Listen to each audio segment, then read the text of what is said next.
ನಮಸ್ತೆ ಸ್ನೇಹಿತರೆ, ಹೇಗಿದ್ದೀರಾ ಎಲ್ಲರೂ? ನಾನು ಇವತ್ತು ನಿಮಗೆ ಜಾಮೂನ್ ಮಾಡೋದು ಹೇಗಂತ ಹೇಳ್ಕೊಡ್ತಾ ಇದ್ದೀನಿ. ಮೊದಲೇದಾಗಿ ನಾನಿಲ್ಲಿ 1 ಗ್ಲಾಸಷ್ಟು ಸಕ್ಕರೆ ತೊಗೊಂಡಿದ್ದೀನಿ, ಸ್ವಲ್ಪ ಏಲಕ್ಕಿ ಪುಡಿ, ನಂತರ 1 ಬಟ್ಲು ಎಣ್ಣೆ, ಆಮೇಲೆ MTR ಗುಲಾಬ್ ಜಾಮೂನ್ ಪ್ಯಾಕೆಟ್ ತೊಗೊಂಡಿದ್ದೀನಿ. ಮೊದಲೇದಾಗಿ ನಾನಿಲ್ಲಿ ಪಾಕನ ಮಾಡೋಕ್ಕೆ ಇಟ್ಕೊತಾ ಇದ್ದೀನಿ. ನಾನಿಲ್ಲಿ ಸಕ್ಕರೆ ತೊಗೊಂಡಿದ್ನಲ್ಲ, ಆ ಗ್ಲಾಸಿಂದ 2 ಗ್ಲಾಸ್ನ ನೀರು ಹಾಕ್ತಾಯಿದ್ದೀನಿ. ಈಗ ನೀರು ಸ್ವಲ್ಪ ಕುದಿ ಬರಲಿ.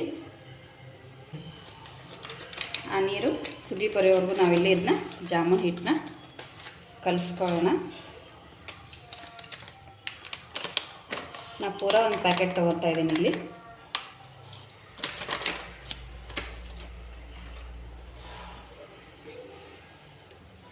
ಮೊದಲು ಇಲ್ಲಿ ಫಸ್ಟು ಸ್ವಲ್ಪ ನೀರು ಹಾಕಿ ನೀವು ಹಿಟ್ಟನ್ನ ಕಲಿಸ್ಕೋಬೇಕಾಗುತ್ತೆ.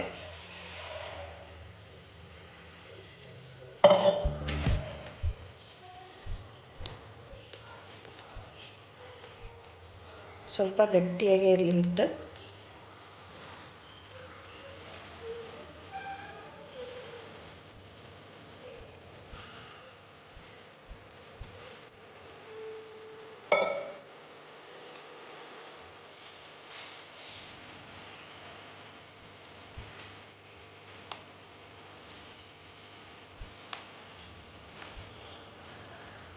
ಈ ರೀತಿ ಸ್ವಲ್ಪ ನೀರು ಹಾಕಿ ನೀವು ಹಿಟ್ಟನ್ನ ಕಲಿಸ್ಕೊಳ್ರಿ.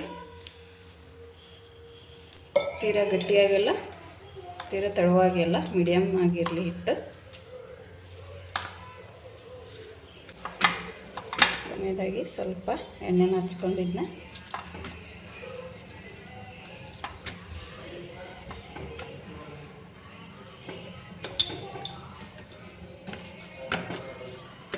ನೋಡಿ. ಇದು ಜಾಮೂನ್ ಹಿಟ್ಟು ರೆಡಿ ಆಯಿತು. ಈ ಥರ ಒಂದು 5 ನಿಮಿಷ ನೆನೆ ಹಾಕಿದ್ವಲ್ಲ, ಈಗ ಚೆನ್ನಾಗಿ ನೆಂದಿದೆ ಹಿಟ್ಟು. ಈಗ ನಾವು ಇದನ್ನ ಉಂಡೆ ಮಾಡ್ಕೊಳ್ಳೋಣ. ಸಣ್ಣದಾಗಿ ಮಾಡ್ಕೊಳ್ರಿ. ಸ್ವಲ್ಪ ಎಣ್ಣೆನಾರ ಅಥವಾ ಇಲ್ಲ ತುಪ್ಪನಾರ ಯೂಸ್ ಮಾಡಿ ಈ ಥರ ಉಂಡೆ ಮಾಡ್ಕೊಳ್ರಿ. ನೀಟಾಗಿ ಬರಲಿ, ಎಲ್ಲಿ ಒಡೆ ಈ ಥರ ಇರಬಾರ್ದು. ಈ ಥರ ಇದ್ದರೆ ಜಾಮೂನು ಒಡೆದ್ಬಿಡುತ್ತೆ, ಚೆನ್ನಾಗಿ ಬರಲ್ಲ. ಸೊ ಅದಕ್ಕೆ ನೀಟಾಗಿ ಸ್ಲೋ ಆಗಿ ಈ ಥರ ಉಂಡೆ ಮಾಡಿ. ಕೈಗೆ ಸ್ವಲ್ಪ ಎಣ್ಣೆ ಅಥವಾ ತುಪ್ಪನಾರ ಯೂಸ್ ಮಾಡ್ಕೊಳ್ರಿ. ನಾನಿಲ್ಲಿ ತುಪ್ಪ ಯೂಸ್ ಮಾಡ್ತಾ ಇದ್ದೀನಿ.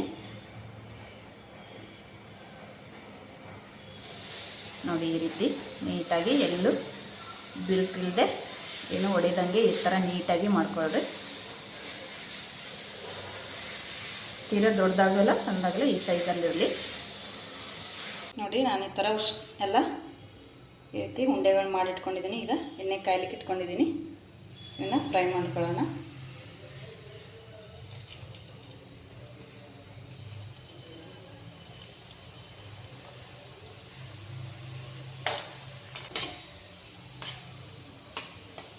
ಈ ರೀತಿ ಬ್ರೌನ್ ಕಲರ್ ಬರೋವರೆಗೂ ಫ್ರೈ ಮಾಡಿಕೊಡ್ರಿ. ಈ ರೀತಿ ಕಲರ್ ಬಂದಮೇಲೆ ತೆಗಿರಿ.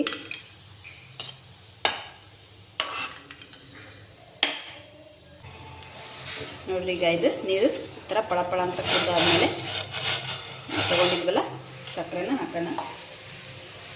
ನೀವು ಸ್ವೀಟ್ ಜಾಸ್ತಿ ಬೇಕಾದರೂ ಜಾಸ್ತಿ ಹಾಕೋಬೋದು.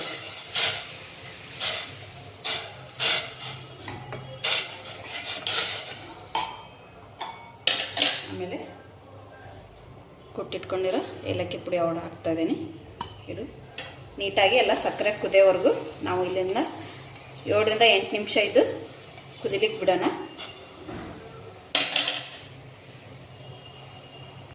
ನೋಡಿ, ನಾವು ಸಕ್ಕರೆ ಪಾಕ ಮಾಡ್ಕೊಂಡಿರ್ತಿದ್ವಲ್ಲ, ಅದು ತಣ್ಣಗಾದ್ಮೇಲೆ ಆಮೇಲೆ ಇವು ಜಾಮೂನ್ ಉಂಡೆಗಳು ಸಮೇತ ತಣ್ಣಗಾಗಬೇಕು. ಬಿಸಿ ಇರ್ತಾ ಹಾಕಿದರೆ ಅವು ಒಡ್ಕೊಂಡ್ಬಿಡುತ್ತೆ, ಜಾಮೂನ್ ಚೆನ್ನಾಗಿ ಬರಲ್ಲ. ಸೊ ಅದಕ್ಕೆ ಅವು ತಣ್ಣಗಾಗಿದೆ. ನೋಡಿ, ನಾನೀಗ ಮಿಕ್ಸ್ ಮಾಡ್ತಾಯಿದ್ದೀನಿ.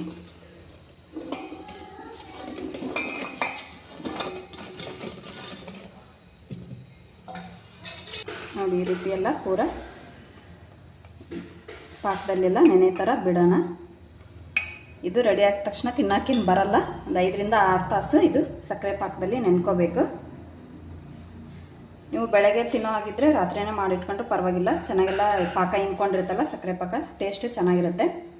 ಇಲ್ಲ ನೀವು ಮಧ್ಯಾಹ್ನ ತಿನ್ನೋದಾದ್ರೆ ಬೆಳಗ್ಗೆ ಮಾಡಿಟ್ಕೊಳ್ರಿ, ಮಧ್ಯಾಹ್ನವರೆಗೂ ತಿನ್ನೋಕೆ ಬರುತ್ತೆ ನೋಡಿ. ನೀವು 2 ರಿಂದ 3 ದಿವಸ ಇಟ್ಕೊಂಡು ತಿನ್ಬೋದು, ಏನು ಕೆಡಲ್ಲ, ಏನಿಲ್ಲ ಇದು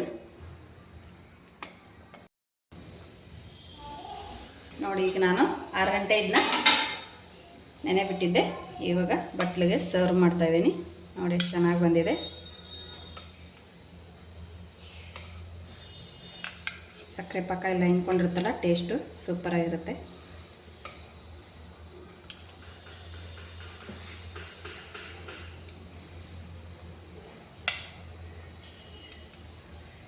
ರುಚಿಕರವಾದಂತಹ ಗುಲಾಬ್ ಜಾಮೂನ್ ರೆಡಿ ಆಯಿತು. ಈ ವಿಡಿಯೋ ನಿಮಗೆ ಇಷ್ಟವಾದಲ್ಲಿ ಲೈಕ್ ಮಾಡಿ, ಶೇರ್ ಮಾಡಿ, ಕಮೆಂಟ್ ಮಾಡಿ. Thank you.